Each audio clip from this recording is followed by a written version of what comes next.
What's going on, everyone? Welcome back to the Inner Sanctum YouTube channel. I am Anthony Alesiani, and today I will be talking about women's cricket and the state of Test match cricket in women's cricket, because in particular, after what happened in Canberra with the women's Ashes, Australia versus England, a massive conclusion, an epic conclusion to all proportions, stood up into what was a Test epic, really, because the way that game was played was pure class from both countries, and in particular, to see the state of play going into day four, an epic chase, England almost pinching a victory, but also at the same time, Australia almost pinching a victory as well, and in conclusion, one wicket was left and a draw was made, and an epic day of cricket in anyone's eyes, I think, because in particular, no matter what gender or who was playing, men's or women's, that was epic Test cricket. That was Test cricket at its finest,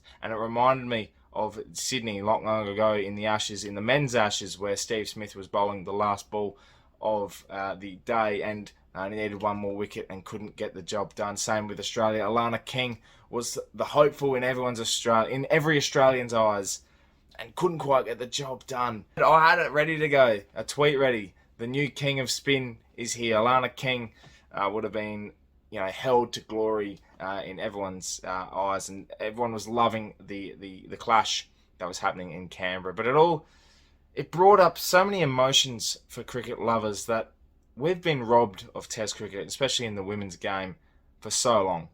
2 tests in 2 years for the Australian team. India way back in 2021, September 2021, I should say, and nothing for a long period of time before then. We've had 2 tests in the last 5 months, but also not much before that, and it's been crazy to think that we're only getting 2 tests in the last 2 years for cricket in general. The standard of play has been epic.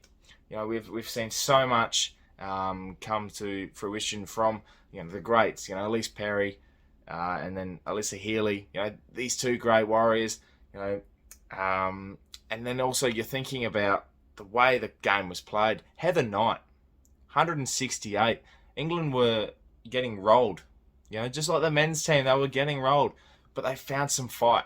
And it was Heather Knight, with 168 not out, was able to bring us one of the epic chases that came because of the rain on day 3, and then into day 4, where we had Australia bat. They got rolled a little bit, and then England batted, and they were 3 for with only 50 runs to go, and then wickets tumbled, and we ended up with a draw.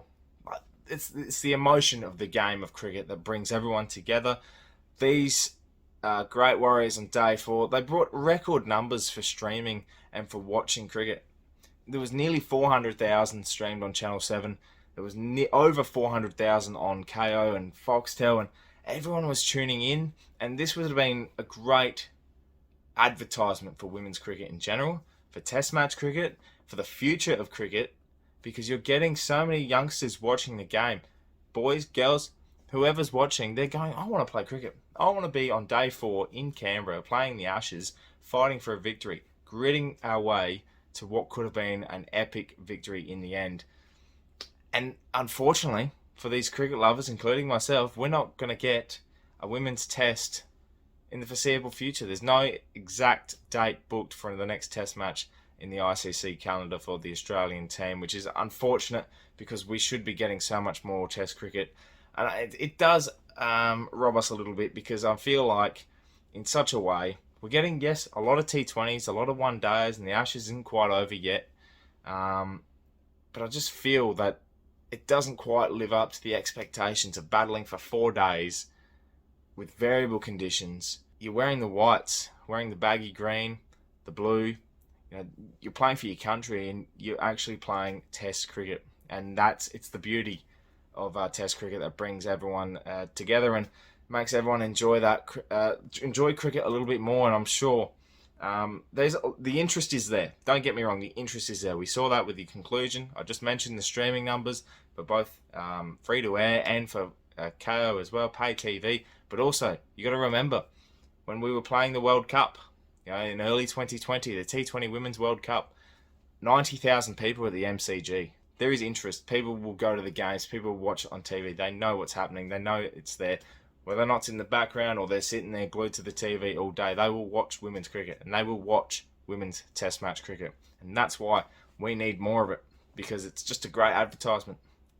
Can't be having a 5 test match series for the Ashes for the men's and then not having at least 3 test matches for the women's. But in a way, it also makes the one test match that we did see, it's crucial, but it's also its own unique thing.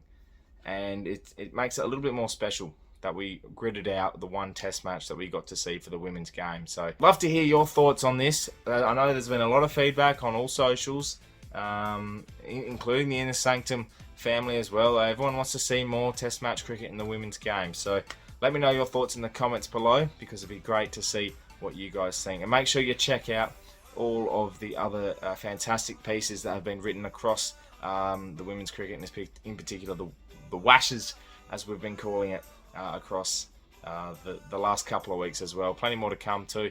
So make sure you keep an eye out, subscribe to the YouTube channel, because there'll be plenty more to come. Thank you for watching, and we'll see you next time.